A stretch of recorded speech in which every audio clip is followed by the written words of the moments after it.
You're lying down now. The day is over, and tonight we drift far back into the 14th century. The streets are quiet, the wind is still. But behind that stillness, something is wrong. A heavy feeling hangs in the air. Like smoke you can't see. There is no laughter in the alleys, no vendors shouting, just shuttered windows, empty markets, and the distant creak of a wooden cart pulled by a silent figure. This was the time of plague, a darkness that swept across medieval Europe again and again, and in the middle of it stood one of the most haunting and misunderstood figures of the age, the plague doctor. You've seen them. Long cloaks, wide-brimmed hats, and beaked masks filled with herbs. But behind that mask was not magic, not protection, and certainly not comfort. The job was gruesome, thankless, and terrifying. Tonight, we'll walk slowly through their world, through their routines, their tools, the things they saw, the smells, the sounds, the fear. So close your eyes, get comfortable, let the shadows of history surround you softly, and drift with me into the strange and somber life of the medieval plague. It began not with a mask, but with a letter, a sealed message, usually from the city council. Elegant, formal, almost detached from the horror that lay beneath the ink. It requested, or, in truth, demanded, that you take up post as a plague doctor in a nearby town, a town where people were dying by the dozens, then hundreds, sometimes more. This was no invitation. There were no eager applicants. Becoming a plague doctor was something people aspired to. It was something people were pressured into. Often young physicians, or old ones who couldn't say no, or sometimes even those with no real training at all.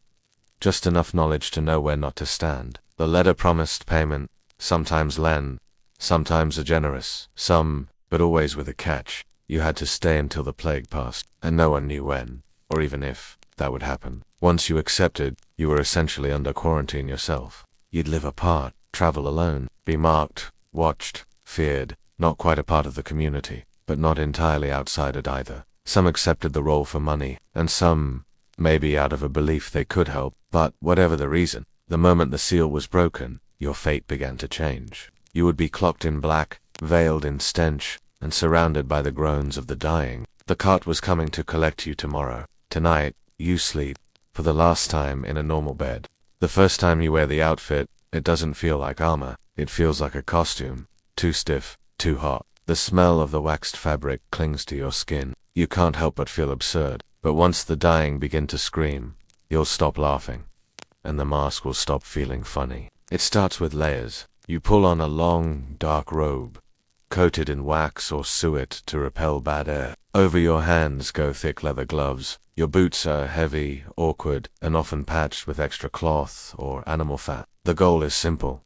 Seal your body completely. No part of you should be exposed to the breath or sweat of the sick. And then, the mask, long, hollow, unnatural. The beak is made of leather, sometimes lined with metal. Inside, you carefully stuff it with a mixture of dried herbs, lavender, rose petals, camphor, clove, mint, sometimes a vinegar-soaked sponge. Anything thought to cleanse the miasma, the invisible filth believed to float in the air, spreading death. When you put it on, you disappear. The world becomes muffled. You breathe your own recycled air through a tunnel of rotten flowers. The eyepieces, usually glass or crystal, fog up with your breath. Nothing smells right, nothing sounds clear, and you can't scratch your face, not once. The wide-brimmed hat marks your profession. It tells people what you are. Not a healer, not a priest, something else entirely. You're a ghost in black, walking the edge between the living and the dead. You carry a staff, not for balance, but for distance, to prod the sick without touching them, to ward off the desperate who lunge for help, sometimes to defend yourself when they believe you brought the disease. In your satchel, you carry a book of notes, a small vial of vinegar, perhaps leeches or and maybe, if you're lucky, a sweet cake or apple from a family grateful for your visit. That is, if they're still alive when you arrive. Once dressed, you are no longer yourself. You are now the plague doctor. Silent, faceless, feared. The city gates await, and beyond them, a sea of swollen bodies, foul air, and the slow drumbeat of death.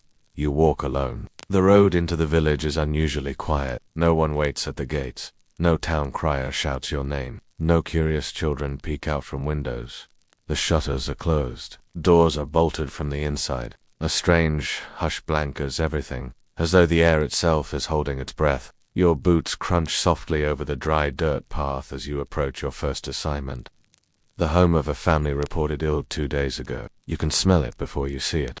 Not the plague itself, but the unmistakable stench of sickness. That heavy mixture of rotting food, soiled linens, sweat, and something darker still.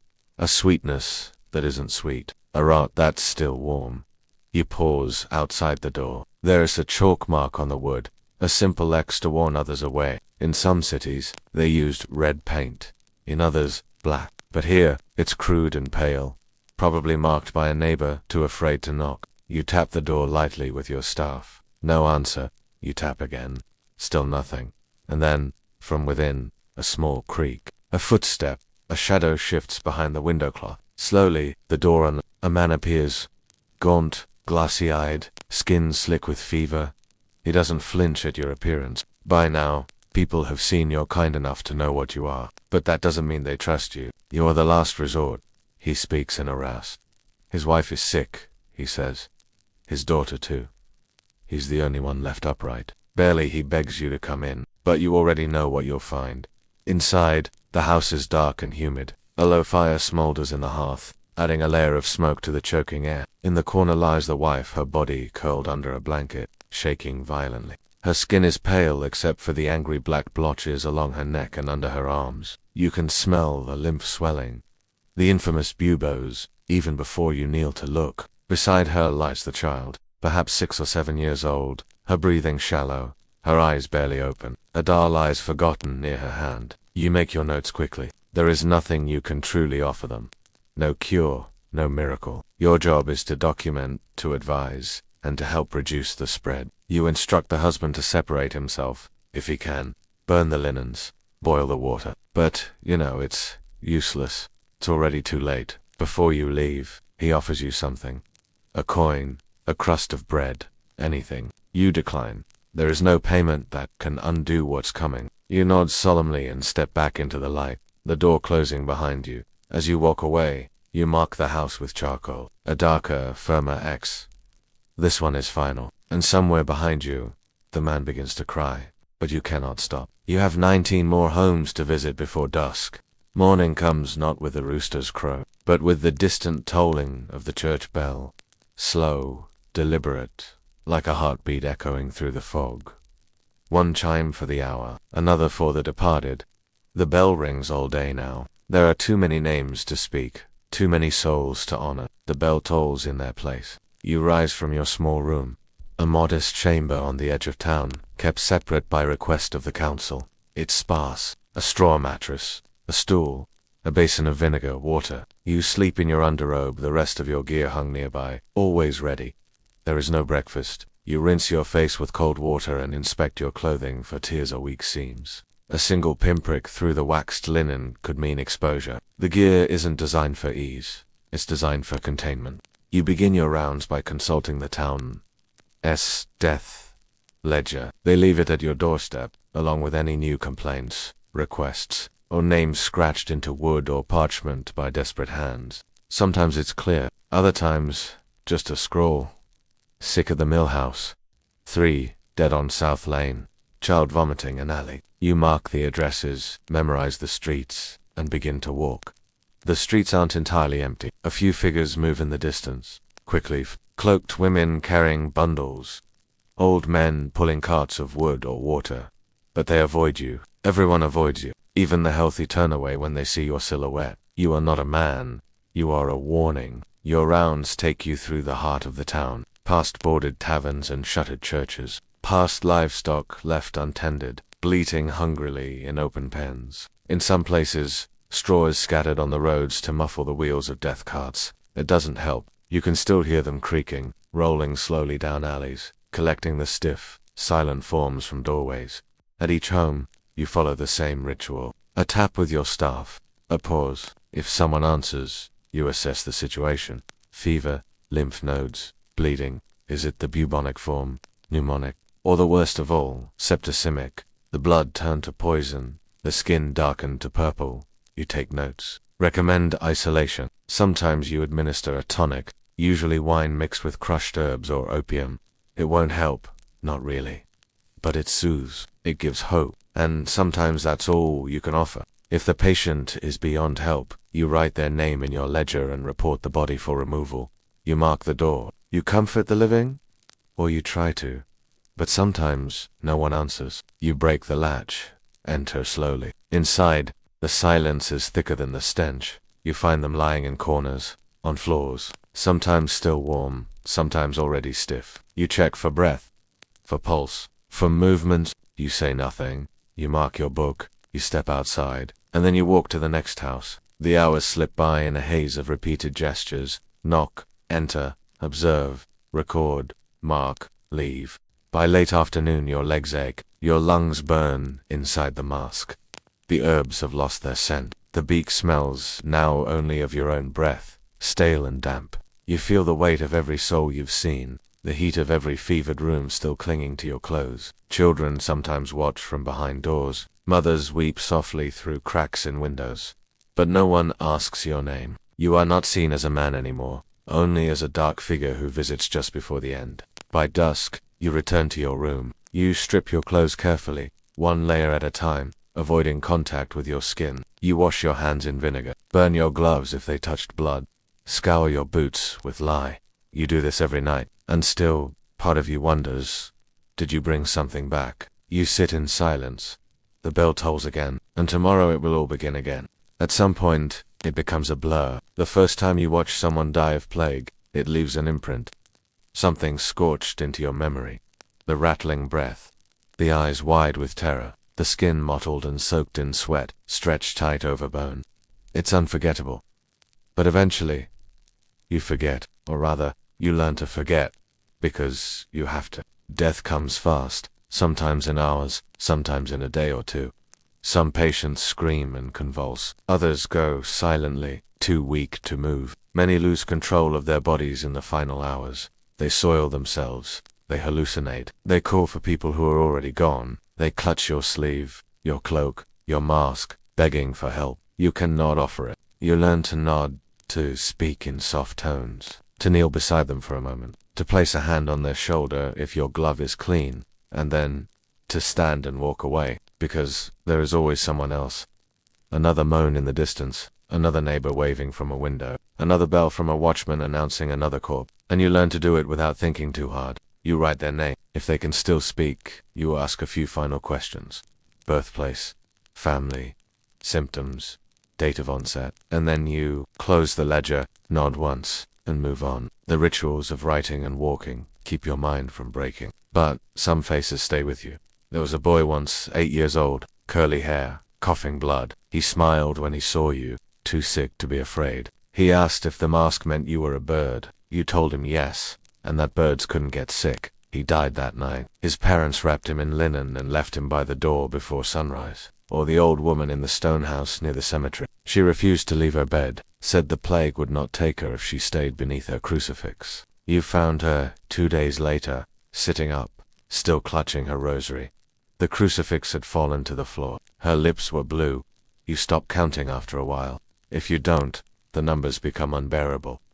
50 in a week, 100 in a fortnight. Some towns lose half their population. Others disappear completely. The streets silent, the doors swinging open in the wind. Some of the dying try to confess. You are not a priest, but they speak anyway, whispering sins, secrets, fears. They don't want to go with a lie on their lips. You listen, because no one else will, and sometimes they beg you to forgive them. You can't, but you nod, because it helps. There are moments when you're tempted to stay, to sit with them as they slip away, to offer a hand, a hymn, a word of comfort, but you can't. If you linger with every dying soul, you will join them, not from the plague, but from exhaustion, from sorrow, from the sheer weight of grief. So you do what all plague doctors must do. You distance yourself. You see the sick, not as individuals, but as entries in your ledger, as cases, as patterns to be studied and traced. You don't let yourself remember their favorite colors, or the way they smiled, or the lullaby they hummed. You record their fever, their swelling, their time of death. And then you close the book. At night, In your cart, their faces come back. In dreams, you see their eyes again, their hands, the way their breath caught just before the end. But when morning comes, you pull on the beak, and you walk back into the city of the dying, because that's your duty, that's your life now. And no one else will do it. You don't belong anywhere anymore. To the dying, you're a shadow. To the living, you're a warning. To the powerful, you're a tool. And when the plague finally fades, if it fades, no one will remember your name. Only the mask. People make way when they see you coming, not out of respect, but out of terror. Mothers clutch their children and drag them indoors. Bakers leave bread at corners without a word. Even priests, men of faith, turn their faces away. It's not hatred exactly, it's survival. You are too close to death. You walk in and out of infected homes. You speak with coughing mouths, stand over rotting beds. Your robe stinks of vinegar and sweat. Your gloves are stained, your eyes unreadable behind fogged glass. You are living proof that the plague is still here, and no one wants to be but they need you. Desperately. Each morning, someone leaves a list at your door. Names scribbled on scraps of wood, pressed into wax, carved into stone, sometimes with instructions. Mother won't wake, blood from nose. Please, bring laudanum. Some are frantic, with trembling handwriting. Others are neat, detached, like the last task of a man preparing to die. You carry these lists in your pouch, prioritizing by geography and tone. Who is closest? Who is urgent? Who sounds like they have a chance? Sometimes the families still have coin. They offer it to you in shaking hands, and you take it without a word. Not because you care for money anymore, but because to refuse would insult them. They want to pay for hope, even if there is none. At town meetings, when they are still held, you are invited, but seated far away. A separate bench, a separate pitcher of wine. No one shakes your hand.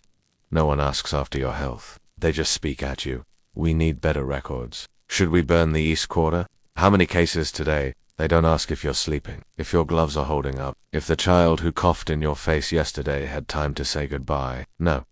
You're not there for that. You're there to count, record, warn.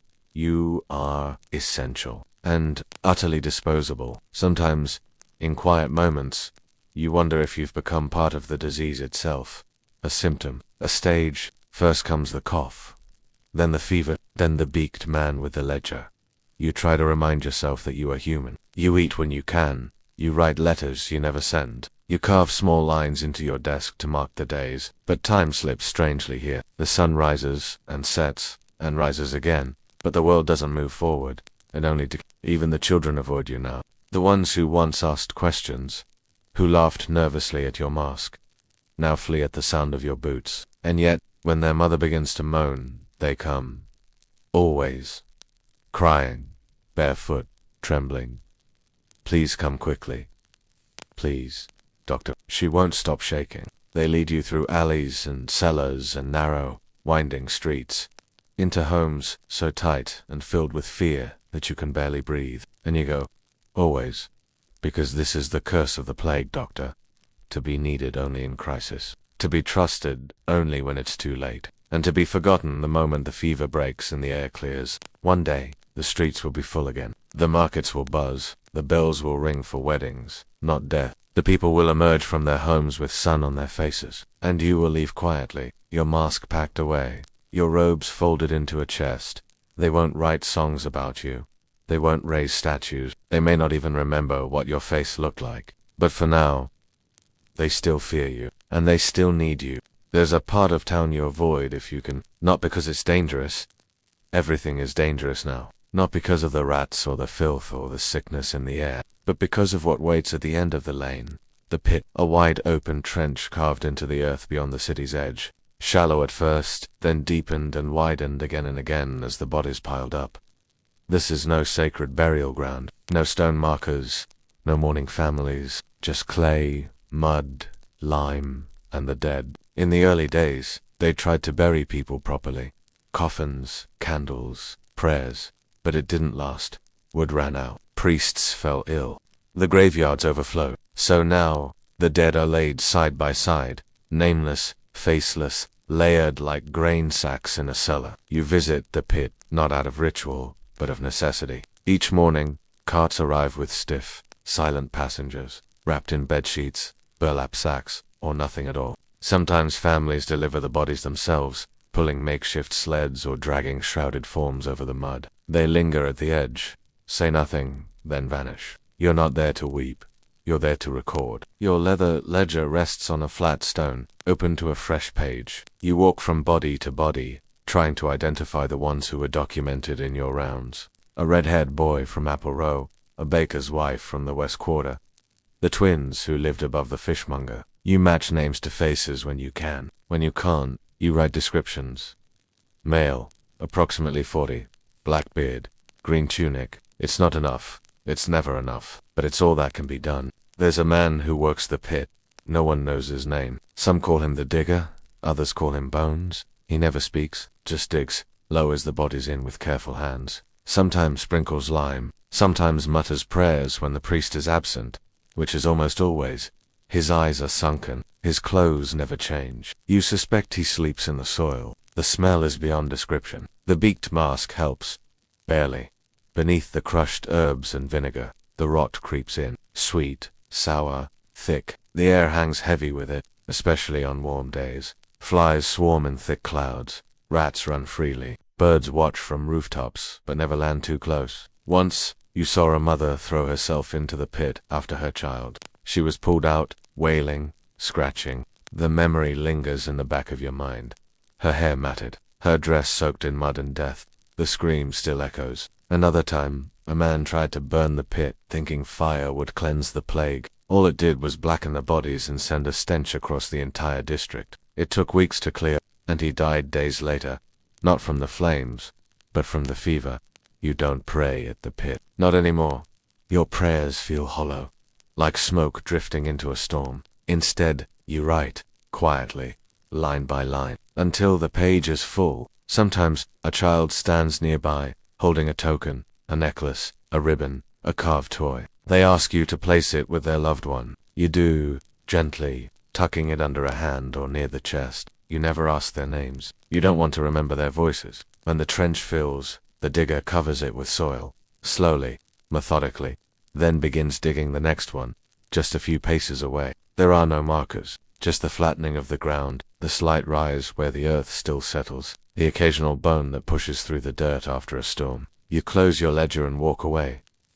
The pit stays behind. It always does. And in your dreams, you walk its edge over and over, searching for names that no longer matter, under skies that never clear.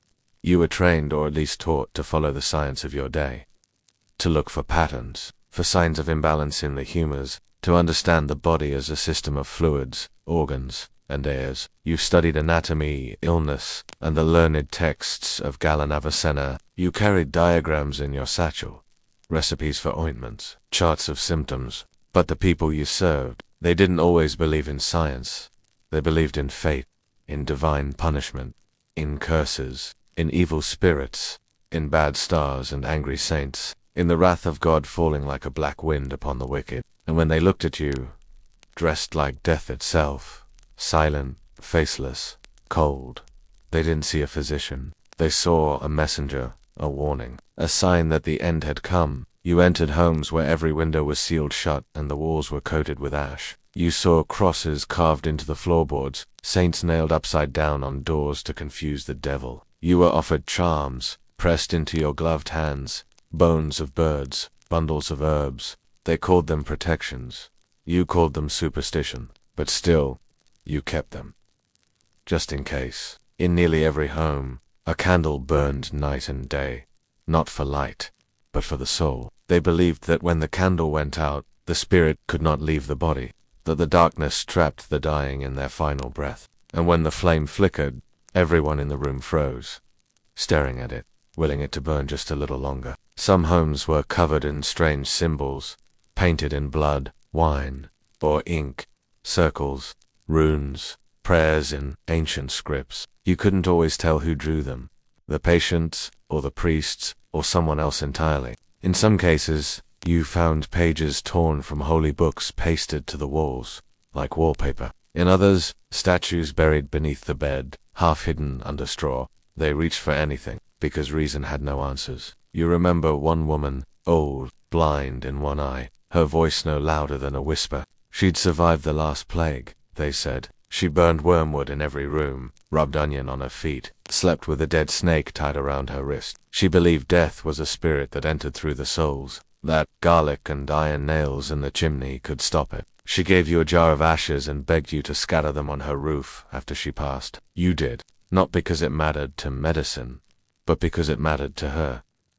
Even the wealthy clung to magic. Nobles who scoffed at beggars still wore dried toads in velvet pouches or drank crushed emerald dissolved in wine. One bishop insisted his servants sprinkle holy water on your mask before every visit. Another kept a relic of Saint Sebastian wrapped in silk at his bedside, even after his tongue blackened and fell silent. And the priests, some fled, others stayed. Some condemned the plague as divine punishment for the sins of the people. Gluttony, pride, adultery. Others wept openly, holding infected children in their arms, unafraid. You watched them die too. In the streets, people turned to rituals. Bells rang for the dead, even when there were no names to speak. Flagellants marched in long lines, whipping their own backs, crying out prayers, hoping to appease whatever wrath had been summoned. They left streaks of blood on the stones, their voices hoarse with desperation. You stayed apart from them. You had to, because no matter what you believed in, God, reason, balance, chance, your role was not to interpret the plague. Your role was to witness it, to walk through the smoke and the incense, past the herbs and the prayers in the shrines, into the darkness that none of it seemed to stop. And still, sometimes, late at night, when the fevered moans fade and your gloves are clean and the air is quiet, you find yourself whispering a prayer too. Not out of faith, out of need. It is not far from the edge of the village. A small stone house tucked between a ruined mill and a fallow field. The council put you here when you arrived. Isolated, quiet, a place where no one else would live. You're grateful, in a way. It keeps others safe, and it gives you space. Not comfort, not peace, just space. The front door sticks when it rains. The windows are narrow and clouded with dust. You rarely open them. Inside, there's a hearth, a stool, a cot, and a small table where you keep your instruments. Salves, a mortar and pestle, your quill and ink. Nearby sits your ledger, worn, its leather softened by use, its pages stained with notes written in a shaking hand. You don't decorate. There are no paintings, no flowers, no holy symbols. The less you attach to this place, the easier it will be to leave, or to be forgotten. Your meals, if they come, are left outside the door, a bowl of weak broth, a hunk of bread gone stale by the time you find it. You eat slowly, mechanically. You chew not for pleasure, but to keep your body from giving up. When there's wine, you ration it. A few sips at night can still dull the memory of what you've seen. Water is fetched from a well just beyond the hedge. You go at dawn or dusk, when no one else is near. You wear gloves even then, and hold your breath if you pass a stranger. Not that many are left. Most who lived nearby are dead, fled, or locked away behind bolted doors. When you return each evening from your rounds, the house greets you with silence. You begin your ritual, disrobing, slowly, carefully. The outer cloak is removed first, hung on a wooden peg above the hearth. The gloves next, peeled off finger by finger, and tossed into a pot of vinegar. The boots are wiped, the robe aired. The beaked mask rests on a stand made from an old broom handle and a bowl turned upside down. Its eyes, clouded and scratched, stare back at you from the corner like some ghostly bird. Then comes the scrubbing. You boil water and soak your hands until they sting. You wash your face, even though it was covered. You cleanse your arms and neck with vinegar-soaked cloths. You don't know if it helps, but you do it every night. You have to. And then, you sit on the stool, by the fire listening. You don't always write at night. Some days, the words won't come. The weight of what you saw, the bodies, the children, the moaning, clogs your mind like smoke. So you just sit, staring at the flames, letting your thoughts settle like ash. You remember things you shouldn't. The color of a sick woman's eyes, the way a man coughed before he died, the sound of a door closing slowly as someone shut themselves in forever. Sometimes, you read from your notebook. Not your official ledger, but a smaller one you keep tucked in your satchel. This one holds different things. Sketches of faces, thoughts about symptoms, notes on strange herbs you found growing in alleyways, and questions. always questions. Why this house, but not that one? Why did the baker survive when the blacksmith's family did not?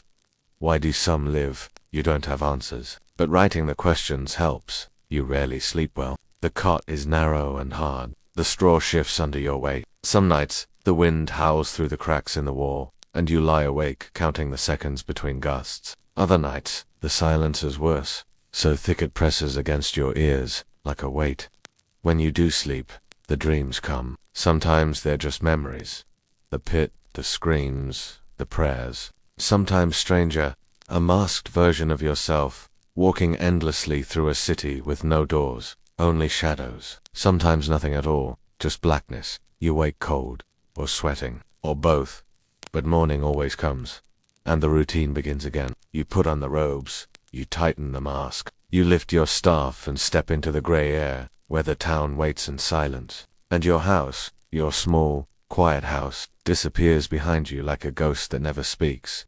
You are not the only one trying to fight the plague. You may be the one appointed by the city, paid by the council, dressed in the infamous black robes, but across the town and beyond it, others claim the same purpose: to heal, to help, to save. Some wear long robes like yours. Others don plain linen, or bits of armor, or nothing at all. Some carry staffs. Others peddle potions from saddlebags or cart wagons filled with bottles and bones. You see them sometimes, passing through the markets, whispering promises to the desperate. They wear charms and pendants, rings etched with Latin prayers, feathers tucked behind their ears. They speak with confidence, with flair. They offer hope in the form of tinctures and tonics, powders and pastes. Some mean well, some believe what they say. Some are liars who sell death in pretty bottles. You've read the posters, they nailed to wooden posts and stabled doors. Guaranteed cure for plague. Take before breakfast this potion blessed by 3 bishops and 2 midwives. Rub on the soles of your feet and the plague shall pass your house. Kills rats, kills smells, kills spirits. They prey on grief, on panic, on love. A mother will trade her wedding ring for a vial of colored water if she believes it will save her child. A father will give his last coin to a stranger selling dried snake oil, if it might bring down the fever. No one wants to bury another body. And when reason fails, people will grasp for magic with both hands. You've confronted a few of them.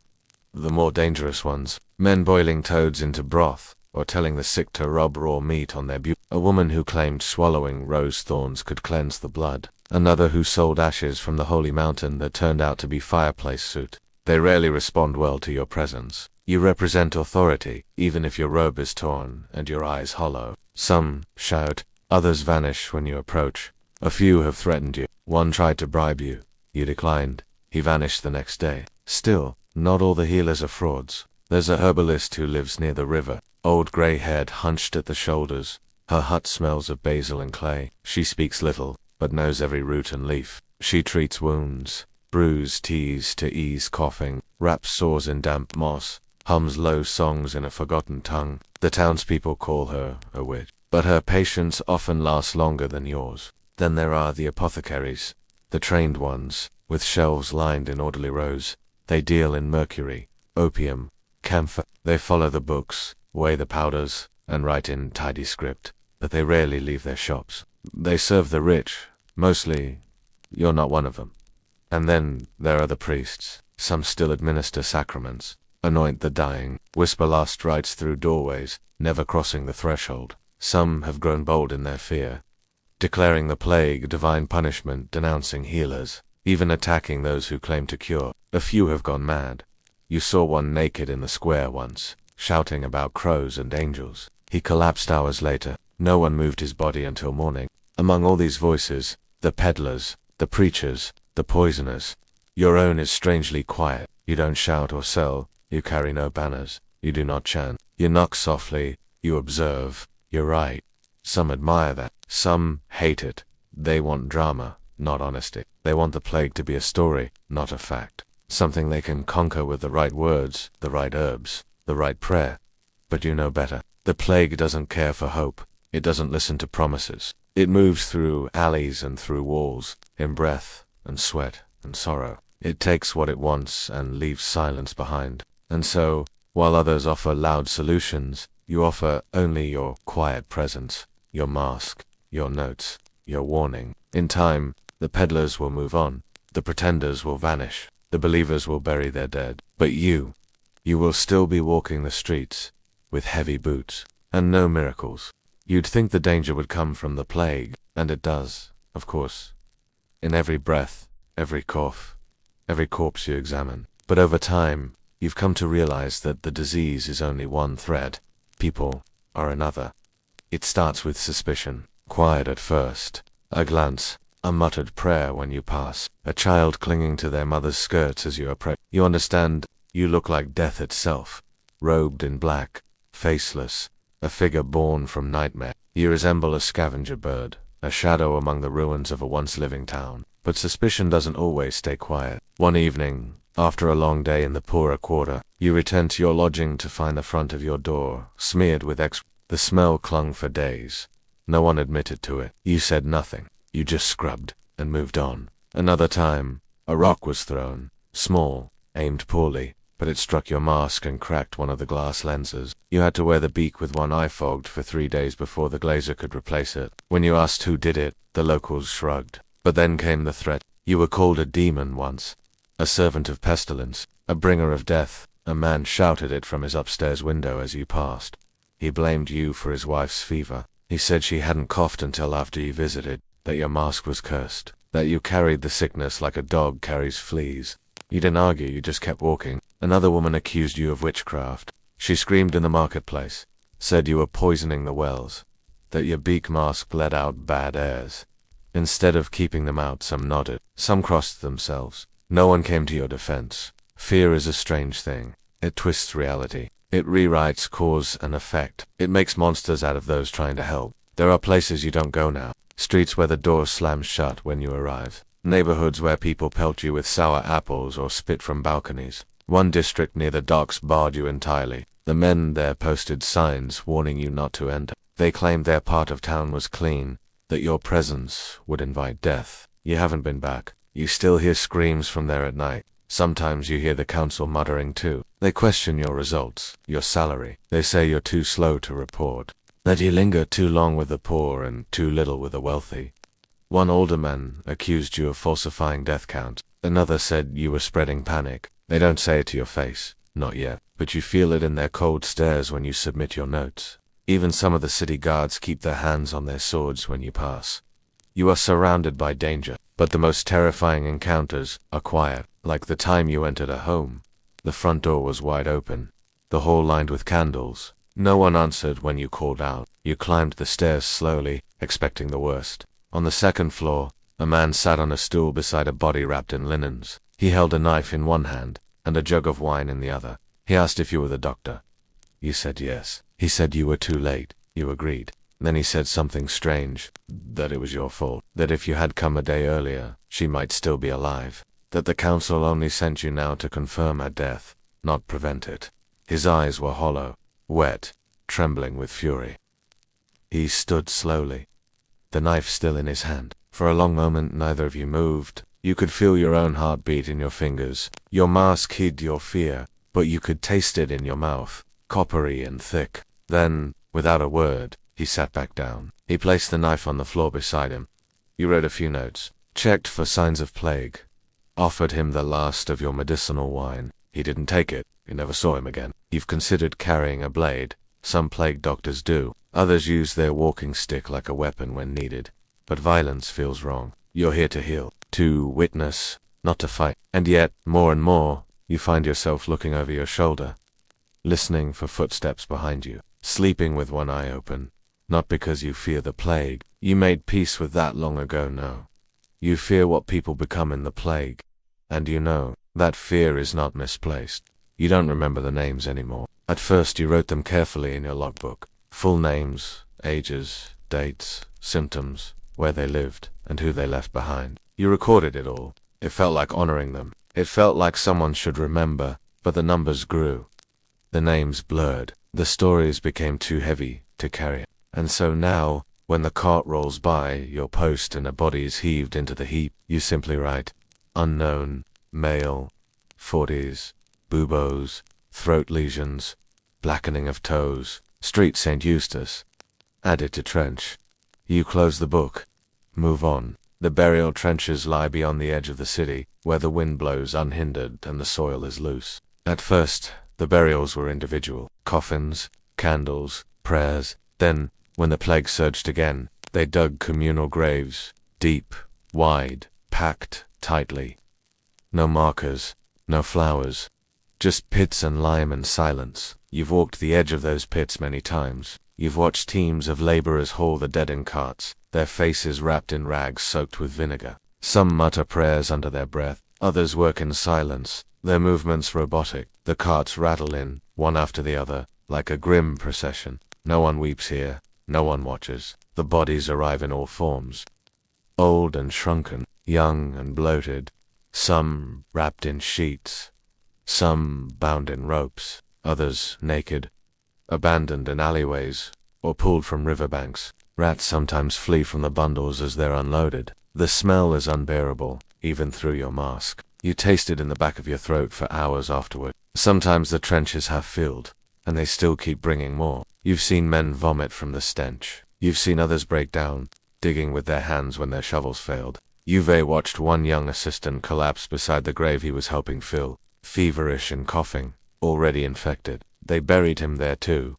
They didn't stop the work. And yet, despite the horror, you feel compelled to witness it. To stand at the edge of those yawning graves and simply look. It feels like the least you can do. To see what remains of those who once walked the same streets, laughed in the same markets, argued at the same taverns. They deserve someone to acknowledge that they were, even if only for a moment longer. You keep notes, rough sketches of the layout, numbers scrawled in the margins, locations. You've filled 3 books with these grim records. The city will likely burn them when the plague ends. No one wants to remember this part. There was a time, before the plague reached its peak, when funerals were still held. You remember them faintly.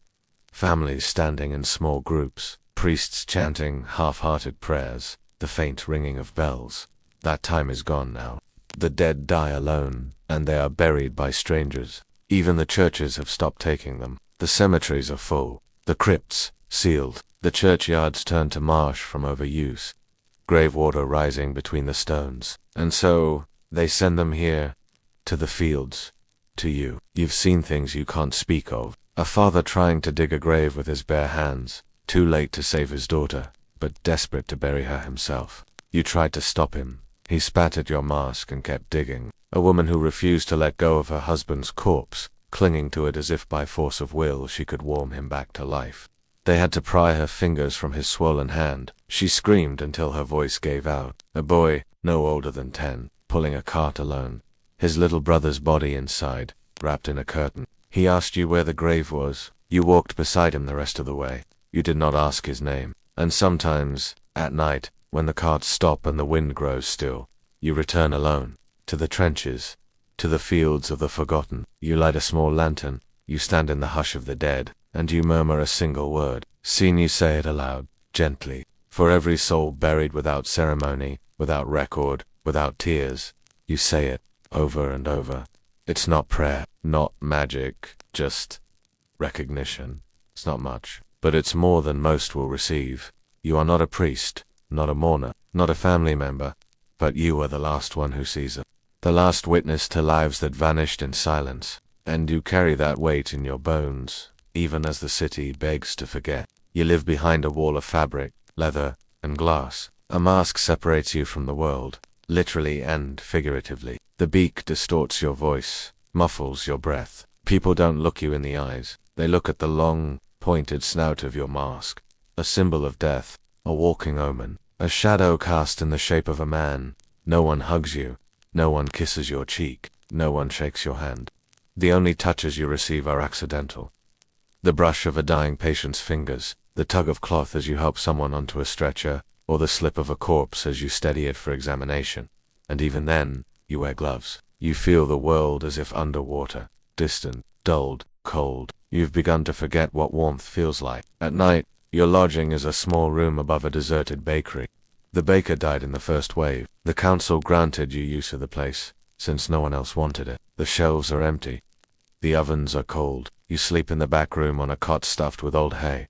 The walls smell of yeast and dust. You eat alone. Your meals are simple. Dried beans, bread that flakes into dust.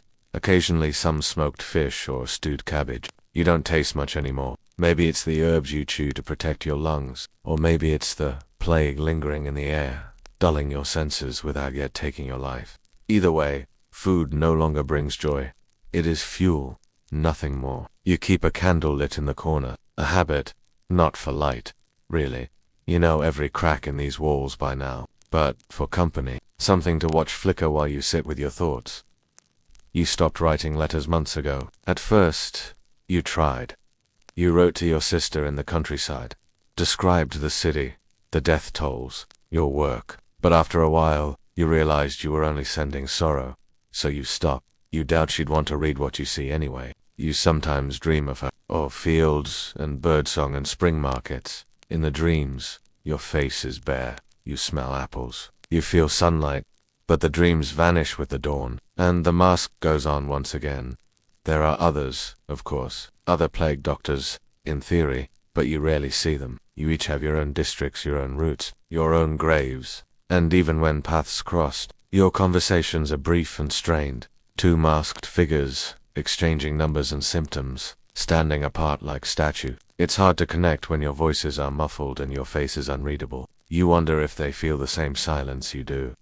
The same ache, the same hollow behind the ribs. Maybe they do, or maybe they've gone numb. You've spoken to priests who no longer believe, two mothers who no longer cry, two gravediggers who joke about the dead just to feel something. You're all drifting in this fog together, alone, but side by side. You've lost count of the days. Sometimes you forget what day of the week it is, or whether it's morning or afternoon. The sky is always gray, the streets always empty.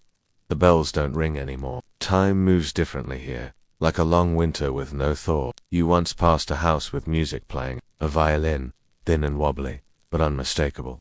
It stopped you in your tracks. You stood under the window for nearly 10 minutes, eyes closed, just listening. It was a lullaby, or something like it.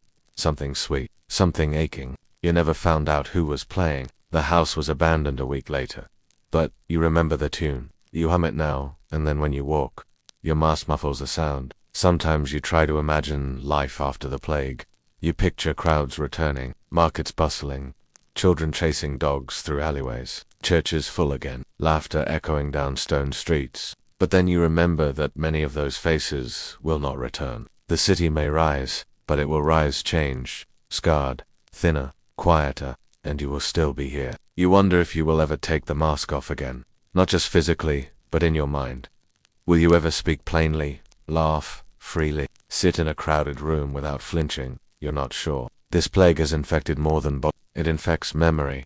It seeps into the soul. It builds walls where there used to be bridges. And even when the last corpse is buried, the echoes will remain in how you walk, how you breathe, how you dream, and most of all, in how you are alone. You were never promised success. They handed you a contract, not a cure. The city council, the magistrates, they wanted someone to count the bodies, to keep track of symptoms, to show the people that something, anything, was being done. They called you doctor, but there was little medicine involved. No proper training, no university lectures, no laboratories, just a sack of herbs, a set of vague guidelines, and a deep belief that maybe, somehow, knowledge would be enough. But knowledge has not stopped the dying. Every day, you watch another hopeful remedy fail.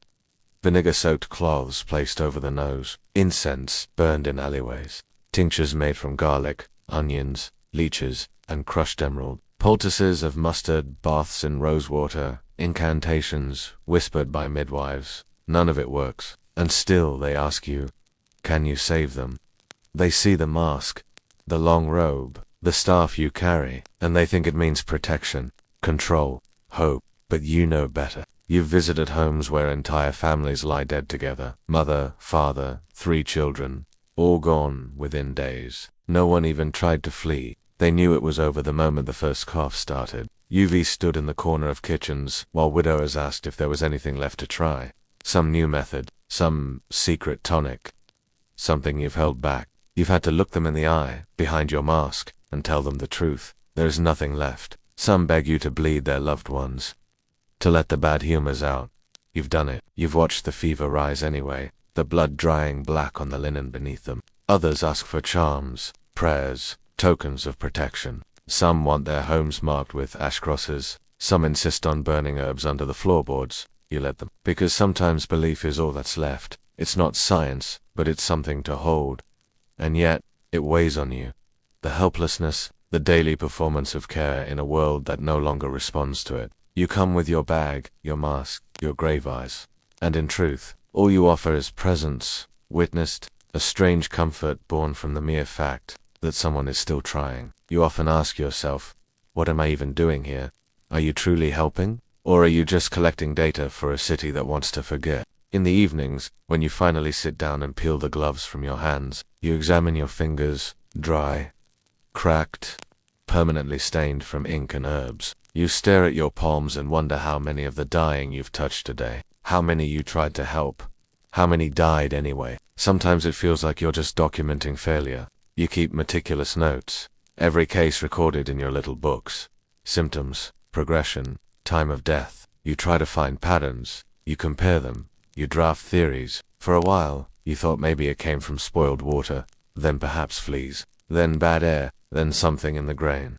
Nothing holds. Each new theory falls apart as quickly as the bodies do. You read old manuscripts by candlelight, writings of the ancients, Galen, Hippocrates, Avicenna. Their words sound confident, wise, but none of them prepared you for this. For the smell, for the silence, for the enormity of not knowing. You begin to understand something terrifying.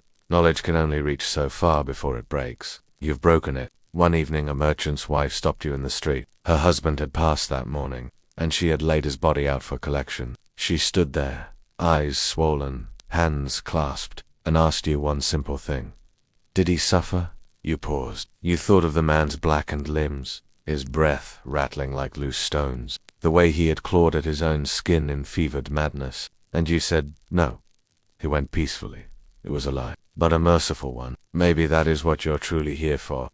To lie kindly, to bear witness softly, to place a gentle hand on the edge of oblivion and say, it's all right, someone was here, someone saw. The city believes you're a doctor, but really, you've become a sort of silent priest, a bearer of last words, a face of calm in the middle of the storm, a vessel through which grief passes on its way to forgetting. And you carry it all, in your posture, in the stiff set of your neck, in the ache in your back that never fades, in the quietness that grows behind your eyes. You cannot cure them, but you can be there, and maybe, in a world collapsing into itself, that is enough. Every morning starts the same way.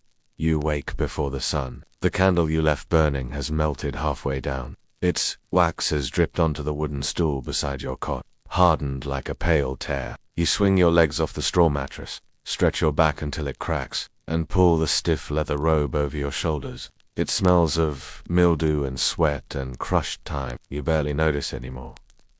The mask goes on last. 2 small glass lenses pressed against your eyes. The world becomes slightly distorted, slightly dimmer, slightly more distant. The beak is already packed with its blend of protective herbs, lavender, mint, cloves, and a few drops of vinegar. You adjust the straps. Now, you are not yourself anymore.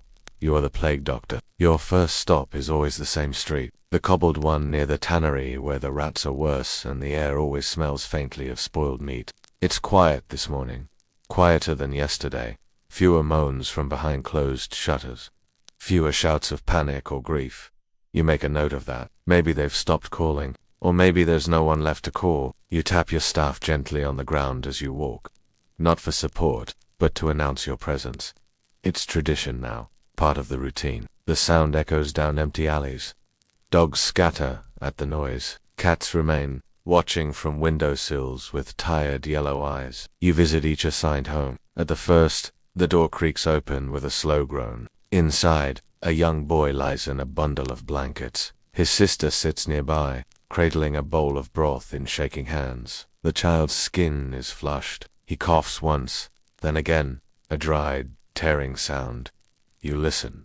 You examine the tongue, the gums, the eyes. Buboes are beginning to swell along his neck. The sister asks, will he be all right? You don't answer right away. You simply nod, then murmur something about fresh air and rest. She nods too, but her eyes know the truth.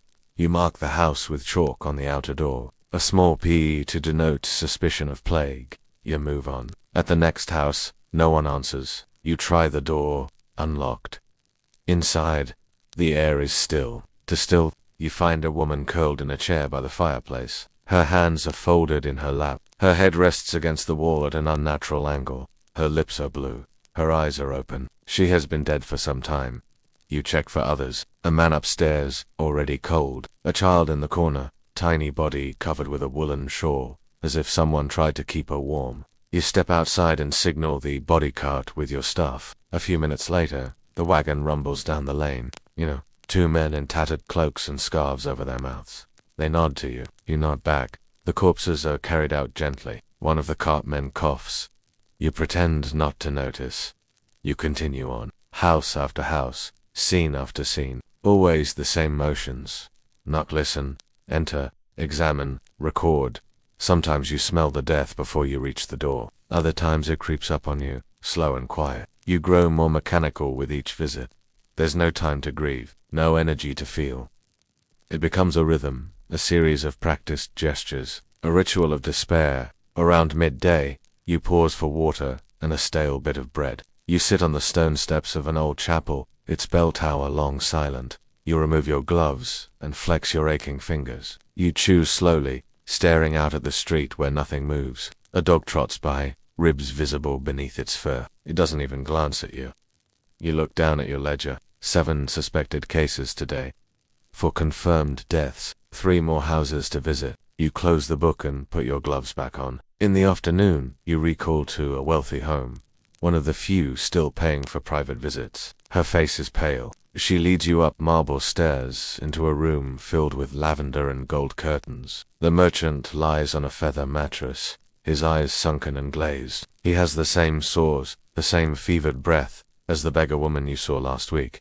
Death does not distinguish by coin. His wife wrings her hands and whispers, "Is there hope?" You repeat the same vague riddle. You refuse it, not out of principle. Just exhaustion. There's nothing it can buy you now. As the sun begins to sink, you return to your small quarters. You remove the mask. The room smells faintly of vinegar and old parchment. You light the candle. You sit, and you begin to write. You record the day's findings in your ledger, carefully, neatly. You write the names of the dead, the addresses, the symptoms, the times. You pause once to rub your eyes, then continue. Your handwriting is steady, almost beautiful, despite the horror. Because this is your ritual now, the only thing that separates one day from the next. Outside, the city grows dark. The cries have stopped. Even the crows are quiet. Tomorrow, it will all begin again. You are always on the outside, even before the plague. The life of a physician was solitary, filled with books, notes, and theories that felt abstract, distant from the real lives of people. But now, in this new world of fear and death, your solitude has become complete. You move through the city like a shadow, present but untouchable. No one wants to be near you. Children are pulled back into doorways when you pass. Merchants refuse to meet your eyes. Neighbors you once greeted in the square now whisper behind shutters, their words muffled by cloth and terror. They see the mask first, the bird-like silhouette looming through the fog, the long coat, the gloved hands, the staff tapping against the cobbles. They know what it means. They know that when you appear, death is close behind, and so they keep their distance, you understand, of course. You carry sickness with you, even if you don't intend to. Your job is to go where others dare not, to breathe the same air as the dying, to mark the houses that should be avoided. But it changes you. In the beginning, you still tried to visit the market stalls, hoping to catch a glimpse of normal life. A loaf of bread, a bit of salted meat, maybe a piece of fruit if you could find it. You'd speak through the mask, your voice muffled and strange, and they'd nod politely. But their eyes were always nervous. Their hands trembled when they gave you change. Eventually, they stopped speaking at all. Now, a boy leaves parcels outside your door once a week. You never see him. He drops the goods and vanishes. Sometimes he leaves a note, a wordless drawing of a flower, a stick figure in a mask, a crude heart, but never a name. You wonder if he's afraid, or if you've become something like a ghost to him, a creature that exists only in stories and shadows. Your lodging is sparse. A single room above a scribe's abandoned shop. The shelves are lined with old parchment and dried ink bottles. A narrow cot, a rickety table, 2 chairs, though you never use the second. You sleep there when you can. You read, You write. You boil your instruments. You prepare your herbs. Sometimes, at night, you take off the mask and look in the mirror. The person staring back is no longer familiar. Pale, hollow-cheeked, the lines around your eyes deeper than they should be. Your hair, once neatly kept, now falls in unruly strands, touched with gray you don't remember earning. Your mouth rarely smiles. Your lips are dry. You no longer look like someone who belongs in the world outside. And in truth, you don't. You are no longer part of the city. Not really. You exist beside it, within its streets, but not of them. Like an actor moving through a scene already written. You used to have friends, colleagues, a sister in the next parish, a girl you'd written poems for once, long ago, when life had the space for tenderness. But they are all gone now, or fled, or hidden behind locked doors. And so you drift. There is a strange kind of silence that settles over you, not just in the streets, but in your soul. It becomes harder to feel anything clearly. The lines blur between duty and identity, between action and meaning. You catch yourself speaking aloud sometimes, not to anyone in particular, but to fill the stillness. You murmur observation. You repeat the names of the dead. You recite old medical texts. Latin phrases you once struggled to memorize come back like incantations. Post mortem nulla medicina. After death, there is no medicine. It becomes your mantra. And yet, you carry on. You dress the same each day. You walk the same paths. You tend to the same symptoms. You write the same reports. You knock on the same doors. There is no applause, just the silence of fear and the quiet company of the dying. You begin to wonder, if you stopped, would anyone notice? Would the city even remember your name? Some night, you dream of being touched, a hand on your shoulder, fingers brushing your hair back, a voice calling you by name. Not doctor, but the name you had before all this began. The name you haven't heard spoken aloud in months. You wake up and sit in the dark, unsure if the dream was real. You place your hand on your own chest, just to remember that something still beats there. Outside your window, the city sleeps fitfully. Dogs howl, crows caw. Somewhere, a bell tolls in the distance. Not for mass, but for death. You rise, slowly.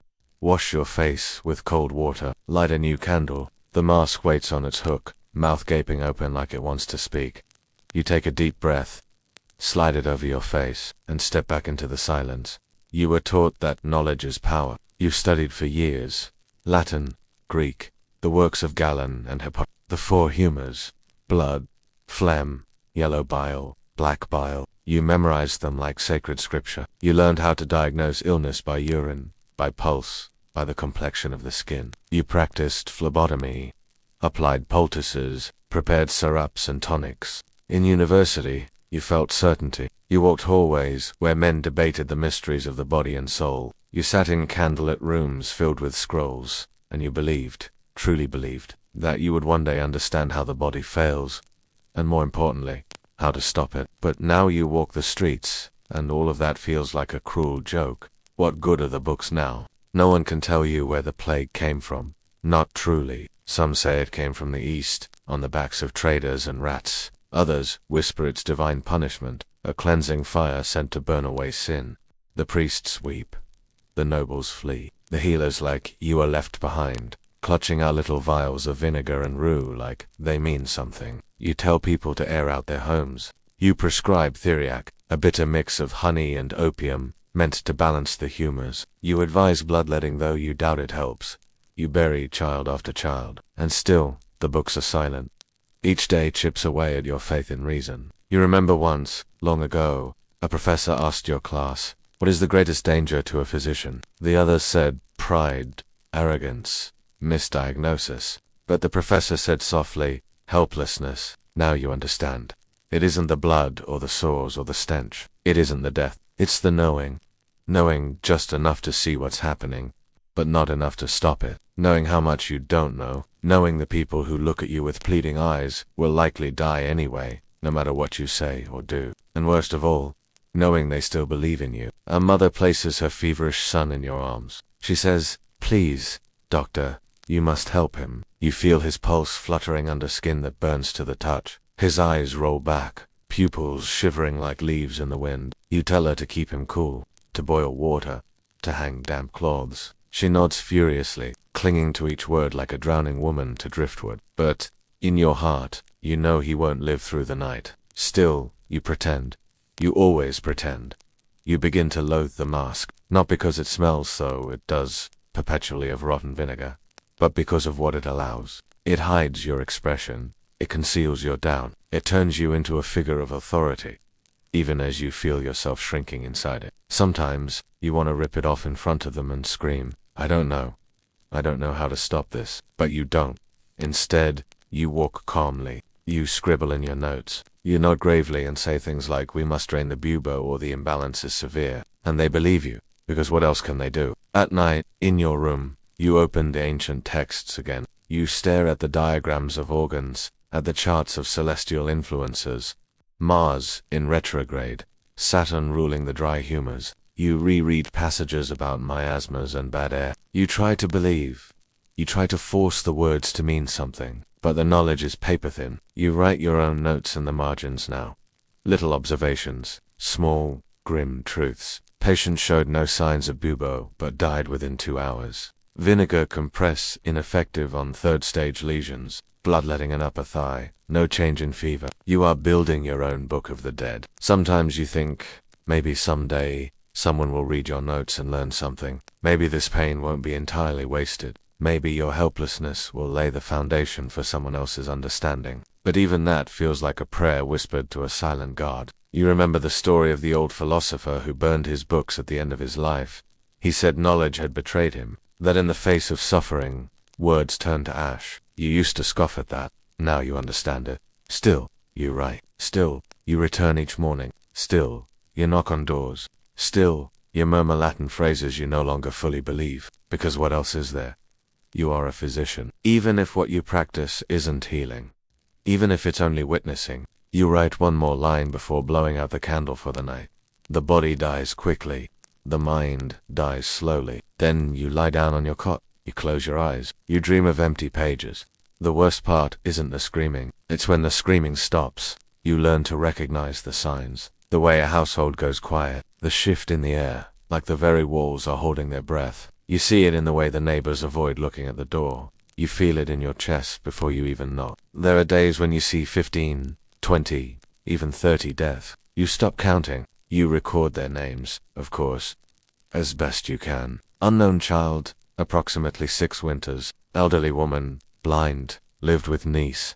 Merchant's wife, third house on Goose Alley. You scrawl these notes in your register with fingers stained by ink and ash. Sometimes you forget them as soon as you close the book. You didn't expect that. You thought death would leave a deeper mark. But the mind has its own protections. Horror, when repeated enough, becomes just another part of the rhythm. You dress. You walk. You knock. You enter. You examine. You mark. You leave. And then again. And again. 1,000 quiet deaths. You remember one though. A girl, maybe 10 years old. She had wrapped a doll in cloth. Not a real doll, just a bundle of rags, tied with string. She called it her sister. Said she was sick too. Needed your help. The girl had boils on her neck and blackened fingertips. She could barely speak. But she offered the doll to you like a mother, presenting her child. You took it. You examined it gently. You told her it would be alright, that you'd make something for it. A potion, a special powder, just for the doll. The girl smiled. And for a moment, her face was light again. She was dead by morning. You still have the doll. It sits on the shelf near your cot, limp and silent. You can't bear to throw it away, though you don't know why you kept it. Maybe it reminds you there's still something human in you. Maybe it's a tether to a version of yourself that felt more. Or maybe it's just another weight in the long chain of memory you drag behind you. You've become something like a priest. You usher souls out of this world. You close eyes, fold hands, mark the time of death. Sometimes you speak a prayer, though you're not sure anyone listens. Man or God, you've memorized a dozen psalms by now. You say them mechanically, like reciting ingredients for a tincture. Yea, though I walk through the valley of the shadow of death, ... Double quotes. How many valleys have you walked? You begin to forget what healthy people look like. Skin not sallow or blotched. Eyes not sunken. Breaths not ragged or wheezing. You dream of clear skin and laughter. Not the real kind, but how it sounded in books, or in your earliest memories. It feels distant, fictional. The city itself has grown quiet. Even the dogs bark less now. The crows are fatter. The bells toll less often, not because death has slowed, but because the bell ringers themselves have succumbed. At first, you heard crying, wailing, whole streets filled with mourning. Now, most of what you hear is wind, the slow drag of cartwheels, and silence, a silence so deep it feels like falling into a well. Sometimes, the dying surprise you. A man with swollen buboes laughs when you check his temperature. A young woman, barely breathing, reaches out to straighten your mask. A boy sings to himself, a lullaby you recognize from your own childhood, even as blood leaks from his nose. Moments like that bring the pain rushing back. You think you've built up walls, that you've dulled yourself to what you see, but then a single note, a glance, a word, and the dam breaks. You excuse yourself, step outside, walk into an alley, double over, scream silently into your sleeves. Then you fix your coat, straighten your gloves, return to the house. You are their last witness. Most die without anyone else beside them. Family has fled. Clergy are overwhelmed. But you remain. You are the one who sees them, who touches them, who records the moment they leave the world. You are not their healer. Not anymore. You are their historian, and it changes you in ways you cannot put into words. Some days you don't feel real. You move through the streets like a dream.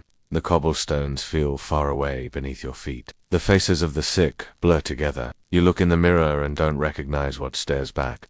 Other days, it's all too real. You can smell death on your gloves. You taste the bitterness of herbs that no longer work. You wake in the middle of the night gasping, certain someone just died next door, even when no one did. You carry these deaths like stones in your pockets. One for every house, every mother, every child, every quiet room. And still, each morning, you rise, you dress, you don the mask, and you begin again. You are surrounded by people, and yet you have never felt more alone. Everywhere you go, there are faces. Faces in windows, pale and afraid. Faces on the street, covered in scarves, eyes wide over trembling masks. Faces in doorways, peeking out just long enough to plead, or to ask if you've heard news of someone, anyone, who survived. But you are not part of their world. You are something other now, cloaked, silent, sealed away behind glass and leather and stiff cloth. They step back when you approach, not just out of fear, but with reverence, as if you are not a man, but a ghost, a figure from dreams or nightmares. They do not speak to you the way they speak to each other. Their tone changes, their eyes drop. Some won't even meet your gaze. You are the walking embodiment of death and knowledge, and neither brings comfort anymore. Sometimes, a child will try to talk to you, unburdened by fear. They ask if you're a bird, if you can fly, if your long black coat keeps you warm. You find yourself unable to answer. You don't want to lie, and the truth, that the mask hides the stench of decay and that the coat is for protection from blood and pus, feels too cruel to say aloud. You nod, maybe, or tap the side of your beak and pretend it's a secret, and then you walk away, leaving behind questions and innocence you cannot afford to touch. There is no room for comfort in your world. Your colleagues, if you can even call them that, are scattered. Some have fled, others have died. The few that remain are like flickering candles in the dark, isolated, dim, and wavering. You pass them sometimes on the road. You know them by their robes, their masks, their silence. Occasionally you nod, rarely a muttered word. But none of you stop. None of you linger. To speak is to break the barrier.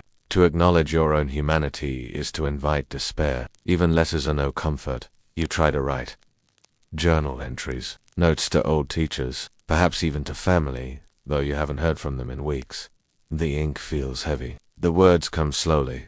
You don't say what you really feel. You dress it up in phrases like progress unclear, or morale difficult to maintain. But the truth is more like this. I am alone. I am afraid. I no longer remember the sound of laughter. I no longer dream. Your room is silent.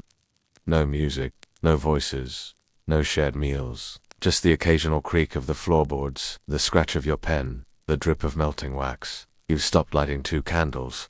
Why waste the wax? You ration everything now, including your own words. The walls close in more each night. Sometimes you walk just to hear your own footsteps. Sometimes you speak aloud just to remember your voice. You find yourself reciting poetry you memorized as a student, not because you believe in it, but because it fills the space between breaths. There is a bird, a real one, that perches outside your window sometimes. A raven, maybe. Or a crow. You don't know enough about birds to say for sure. It watches you, cocks its head, taps the glass with its beak. It reminds you of yourself. You speak to it sometimes. Quietly, so no one hears. You tell it things you can't tell anyone else. How you can't remember what month it is. How you dread the knock on the door. And dread the silence even more. How you begin to wonder if this is your punishment, somehow. For pride. For ambition. For daring to believe you could stop death. You ask the bird if it forgives you.